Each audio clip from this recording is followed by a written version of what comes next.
Kilala mo ba siya? Siya si Andrea Brillantes. Isa siya sa pinakamagandang mukha sa showbiz, pati dito sa social media.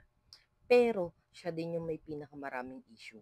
To the point na pati personal life niya, pinapakilaman na. To be honest, hindi niya ako fan.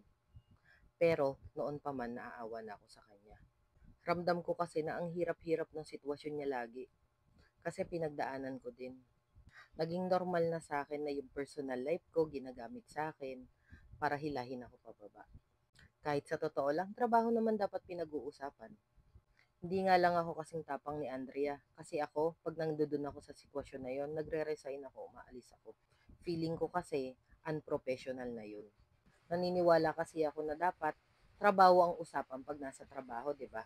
Hindi dapat pinag-uusapan yung buhay ng may buhay. Kung sirain man niya ang personal life niya, dapat magamitin yon para hilahin na yung tao pababa. Mabubura na ba nun lahat ng magagandang ginawa niya?